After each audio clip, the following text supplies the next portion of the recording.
My name is Amanda Strickler-Holman, and this is my case study for EDL 851.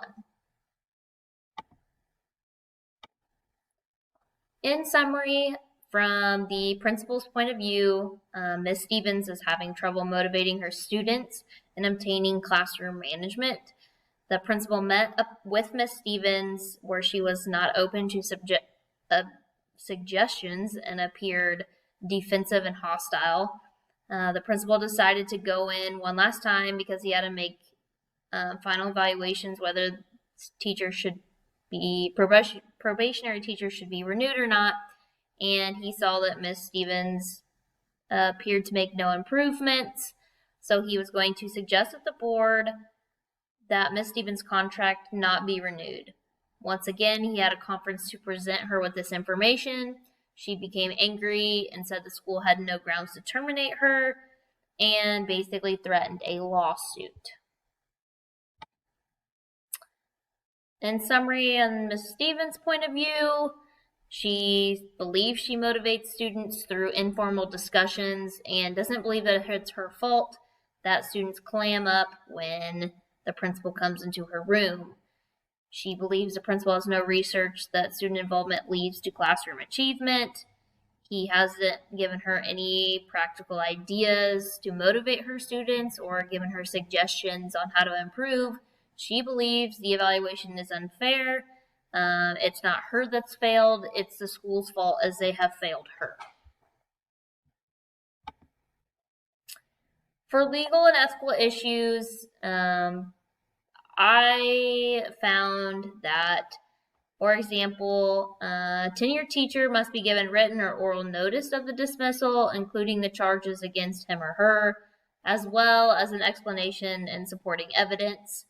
And then they get the opportunity for a hearing. But however, a district may choose to not renew the contract of a probationary teacher for any reason or no reason, as long as the non-renewal is based on impermissible grounds. The district may want to offer a resignation option instead of having it publicized that the individual was non-renewed. I believe there has been no breach of contract with Ms. Stevens and the school. To provide a synthesis of the situation, basically the principal is displeased with the ability of Ms. Stevens to control her classroom. Ms. Stevens doesn't believe that that is the case and believes it's not her fault as no one has offered her support.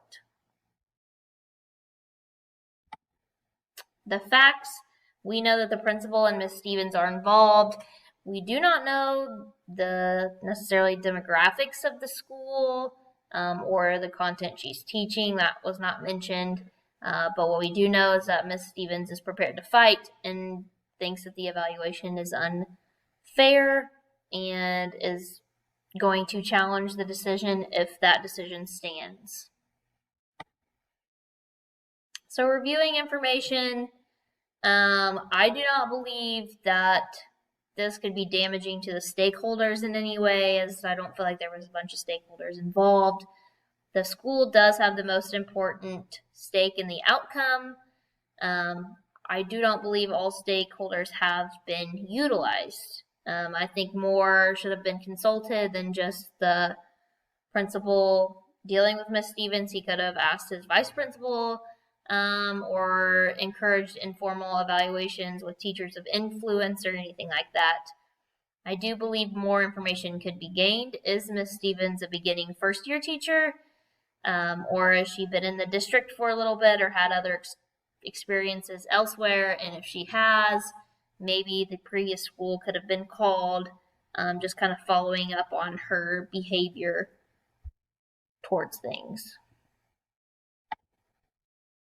Options. Option one is, I believe there are several options in this case, but I came up with 3. One could include that they could continue with Ms. Stevens and the principal could continue to monitor her. They could try to build a better relationship with her so more open communication takes place. Option 2, the principal could do what he plans to do and tell the superintendent that Ms. Stevens should not be renewed. If Ms. Stevens stays true to her word, then the school could potentially be in a legal battle over her termination. Option 3, I believe this would probably be the best option. If we could rewind, interventions and systems of supervision and support should have taken place long before this deadline. The study did say the principal made several visits, but did he follow up? Did he provide feedback every time that he visited? Discussions should have been made just before the timeline is appearing. Different strategies could have been applied earlier to help Ms. Stevens. If they've been applied earlier, then they could have more data and a valid or harder, more evidence for dismissing her and non-renewing her. However, the no documentation of strategies that have been applied to help her does kind of hurt a little bit, as right now it almost seems as a clashing in personalities. However, that may not be the case. But referring back to my legal matters, I originally thought that maybe she would have some grounds to stand on, but since she's still in probationary period, I do not feel like she does at this time. So the outcomes in option 1, the school could avoid all conflict and avoid a potential lawsuit that Ms. Stevens threatens. That would be a positive, as well as everyone could have a job. A con would be students would be getting the best education possible in that subject.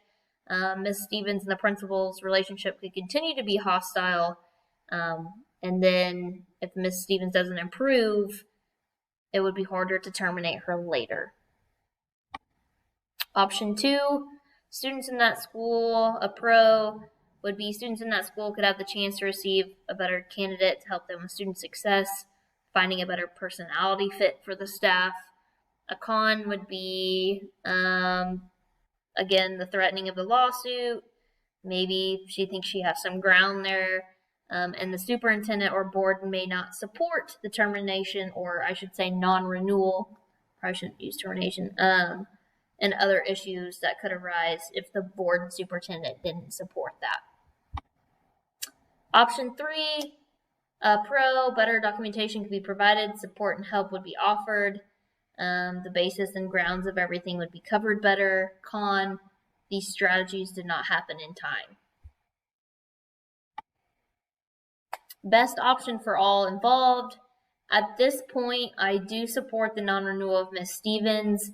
My reasoning behind this is that she is hostile and unwilling to change for the betterment of students. I don't believe any legal issues have happened due to the fact that she was a probationary teacher and was provided a written explanation. And then number 3, the damage has been done. She will no longer be effective in this district just because, 1, she was already not open to change, and with all the negative things, she would probably just be bitter. What I've learned in this last changes I think should have been made. Intervention should have happened earlier. Second, actionable feedback should have been provided often and early for Ms. Stevens, as well from different sources, whether that be experienced teachers in the district, the vice president, a board member observing a classroom, anything like that. The third, the school needs a better and more detailed evaluation system. The one they use is pretty vague and does not allow expansion or explanation. I think they could get a new evaluation system that would be more specific on content, and therefore they would have more grounds to cover their decisions. Implementing my decisions on steps I would do, again, if I could rewind, interventions would have started earlier, actionable feedback would have taken place.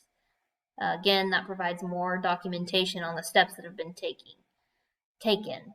I would have then asked experienced teachers to observe Ms. Stevens to observe experienced teachers, and then mix that up within the school just so that they didn't feel like they were being targeted. And then I would have asked, how to get together and asked for observations to share on what they learned from each other, and maybe some feedback coming from another teacher in the district would be more receptive. 4, I would have asked my vice principal to observe Miss Stevens and record down observations so it wasn't just me. I believe that continuing to meet with her, even if she's unwilling to accept any feedback, that you have tried your hardest and tried to deal with her, be upfront and let her know that if a visible effort isn't made to change, that I would suggest she not be renewed so that we're all on the same page. There's no guessing. And then loop the vice principal and maybe the superintendent, depending on the size of the district, in on those meetings. If Miss Stevens was still unwilling to change, I would provide it in writing to her that I would recommend she not be renewed. I believe I've set myself up for no legal matters. Even if she does get a lawyer, I would give her the option to resign before she became non-renewed. However, if, just like plans happen, my plan did not work or was not successful, or the board didn't accept it, then I would form a team of support to help guide and develop Miss Stevens within her classroom discipline, and I would continue to monitor, provide feedback, and check in to make sure that our communication line stayed open between Miss Stevens and myself. And even though we don't have to like each other, we still have to respect each other in a professional manner. And this concludes my case study for EDL 851.